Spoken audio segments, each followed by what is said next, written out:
Marie-France Garot, depuis De Gaulle, depuis Pompidou, la droite, pour vous, a changé en France? Oui, parce que De Gaulle, il n'y avait pas de droite. Il n'y a pas eu de droite au Parlement français après la Libération jusqu'à Giscard.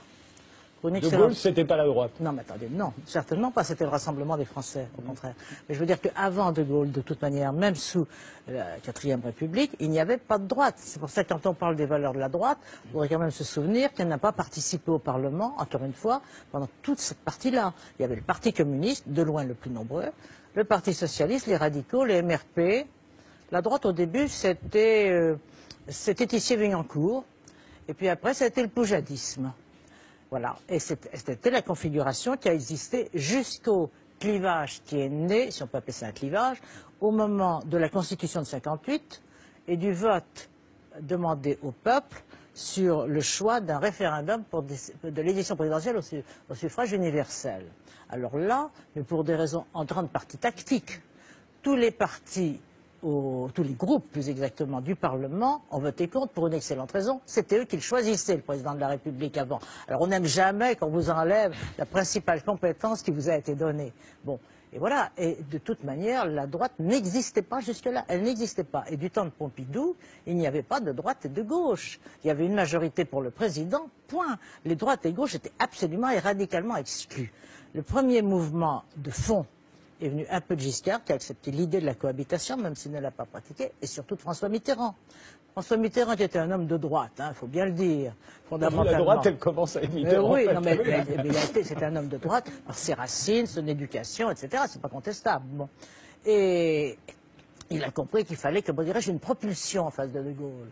Et il a rassemblé la gauche, toute la gauche, qui s'est empêché d'ailleurs de laisser traîner un peu après. Bon, mais c'était un effet de masse contre De Gaulle. Bon, puis après, on a continué. Les partis dits gaullistes ont tranquillement et sans doute avec toute innocence piétiné un peu les principes gaullistes et on a fondé l'UMP, qui est un rassemblement parfaitement hétérogène. Et qui a raison de se radicaliser s'il doit se radicaliser. Je pense que tactiquement. ce débat, pour les Français, il n'a aucun intérêt.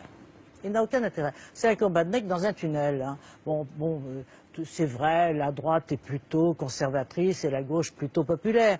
Vous savez aussi que De Gaulle avait dit le drame de la France, c'est que la droite n'est plus nationale et que la gauche n'est plus populaire. Et je crois que ça résume assez bien la situation. Ce que les Français attendent, et ce qui était le génie de Gaulle, c'est d'avoir dit c'est le peuple. La démocratie, c'est le pouvoir du peuple. Régis Debray dit un État ou une nation, c'est un peuple, des frontières et une transcendance. Nous avons toujours un peuple, nous n'avons plus de frontières et nous n'avons pas beaucoup de transcendance. Alors l'État ou la nation sont tout de même en péril redoutable. On pourrait même se demander s'ils existent encore en tant que tels, juridiquement et politiquement. Alors les discussions entre Copé, Fillon et autres, ça n'a mais aucun intérêt. Il n'y a pas de différence entre eux? Peut-être dans le langage, oui. Mais c'est interchangeable, c'est interchangeable. Et d'ailleurs, je pense que les Français le ressentent comme cela. Les Français se demandent comment ils sont gouvernés, pourquoi. Puis il y a des choses qu'ils ne comprennent pas. Par exemple, sur un événement récent.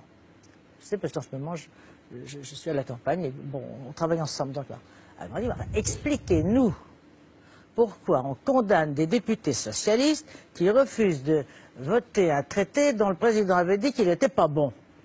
C'est difficile à expliquer, il faut reconnaître. Ils trouvent que c'est incohérent.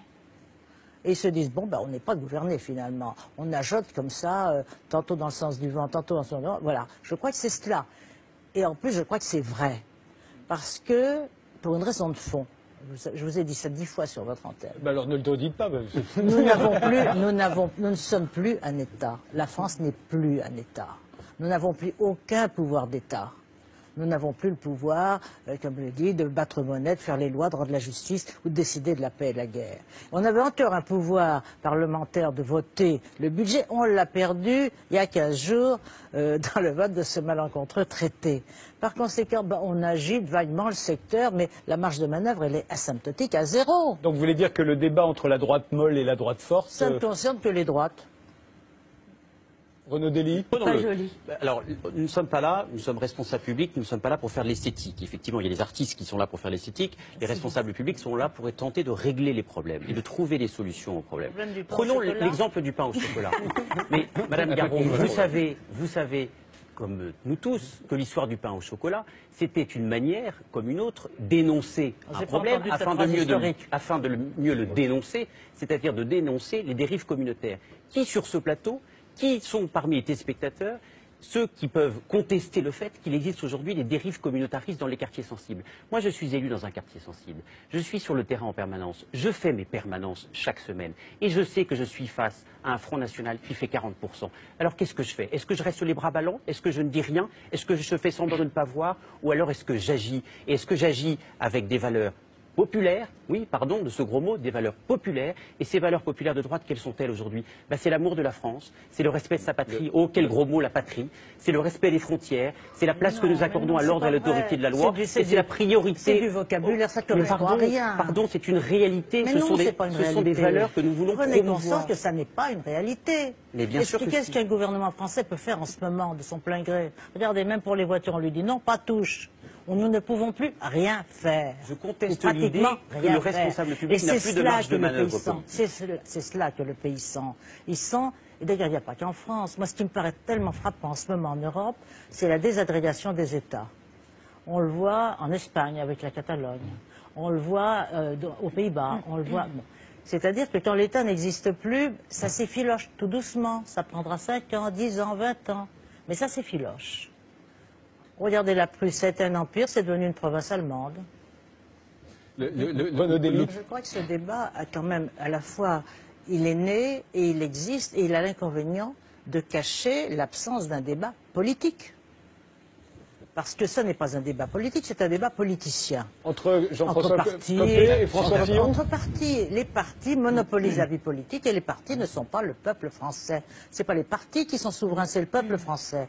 On arrive dans une situation que nous venons de vivre, où les parlementaires unissent leurs efforts pour ne pas donner au peuple français la possibilité de décider lui-même sur un acte, le traité signé par Sarkozy, voté par Hollande. Alors si je peux dire, tout le monde y est. Bon, mais c'est un traité qui est une nasse pour les Français. Les Français auraient voulu donner leur avis là-dessus. On ne leur a pas donné la parole. Et je pense que le basculement, c'est le moment où Sarkozy, le président Sarkozy et Fillon ont fait voter par le Parlement français en 2008 un texte qui avait été rejeté par les Français un an avant. Autrefois, ça serait appelé une forfaiture. On a supprimé ce mot dans le langage politique français, c'est remplacé par manquement aux obligations de la charte, ce qui est infiniment plus délicat. Mais enfin, la chose est la même. La chose est exactement la même. Parce que maintenant, en plus, on a peur des mots.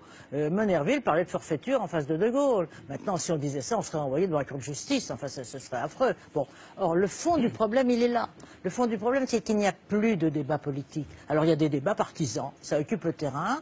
Ça ne sert rigoureusement à rien, sauf à faire réélire à chaque élection présidentielle le leader de celui qui a été battu la fois d'avant. Bon, et comme d'habitude, le centre se divisera en 3 morceaux. À l'arrivée, c'est toujours comme ça. Il y a un centre-centre, un centre-droit, un centre-gauche, et puis après, on les remet ensemble et ça recommence. Enfin, moi, j'ai connu ça pendant 30 ans. Hein. Bon, c'est pas nouveau. Mais le problème de fond, c'est qu'il n'y a pas dans ce débat de débat politique et que ce débat partisan confisque le pouvoir du peuple, c'est-à-dire qu'on ne nous parle plus de démocratie. Moi, je ne veux plus entendre dans un discours de politiciens sur ce genre de sujet le mot la démocratie, la souveraineté du peuple. Donc en fait, quand on parle de droitisation, ou quand on fait semblant de se droitiser, c'est uniquement pour masquer le fait qu'on n'a plus de pouvoir et qu'on ne peut rien faire sur les sujets vraiment importants. Ou alors peut-être qu'on a peur du peuple. Ou qu'on a peur du peuple. Geoffroy Dudier. Justement, plus que jamais, on a envie de l'incarner et de le représenter. Mais vous ne l'incarnez pas, vous n'êtes pas élu. Si, je suis élu. Non, vous êtes élu, mais le parti n'est pas élu, je suis sur le terrain. Mais le parti n'est pas élu. Le parti n'est pas élu. Un parti n'est pas une réalité politique. Mais moi, je ne parle pas au nom de mon parti, je parle au nom de ce que je crois. Je parle au nom des valeurs que j'ai envie d'affirmer haut et fort. Oui, mais d'accord, je suis tout à fait d'accord. Voilà, je parle avec mes tripes et avec mes idéaux. Et je pense que ce n'est pas un débat politicien, mais que c'est un débat politique, que c'est un débat de valeurs, et que c'est un débat aussi, naturellement, de stratégie politique, puisqu'il faut aussi se dire les choses comme elles sont, et que je suis persuadé que si la campagne de Nicolas Sarkozy de 2012 a été, contrairement à ce que vous pensez, Renaud Délier, un succès. Est-ce qu'il y a une droitisation ou est-ce que c'est le peuple, les valeurs du peuple? C'est ça, voilà, c'est ça. C'est pas vrai. Bon. Non, mais je crois que ce débat est quand même quelque chose de surréaliste.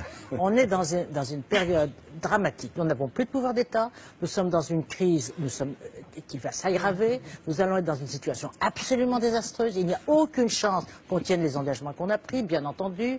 Il va falloir à un moment que l'Europe éclate, soit parce que l'Allemagne sortira, quand elle se sentira assez forte, soit parce que d'autres sortiront. Mais ce système n'est pas viable. Les gens censés le savent.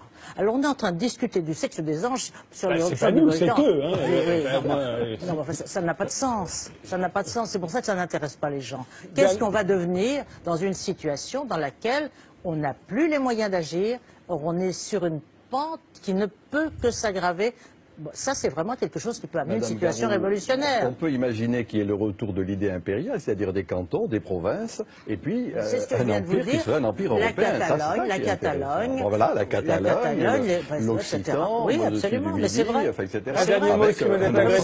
Moi, non, j'aimerais mieux avoir un État français et une nation française. Du pain et du cirque, moi, j'ai vraiment l'impression de ça. J'ai l'impression qu'on cache sous finalement des propos, des phrases à effet, des vrais problèmes qui sont beaucoup plus importants et plus intéressants pour tout le monde.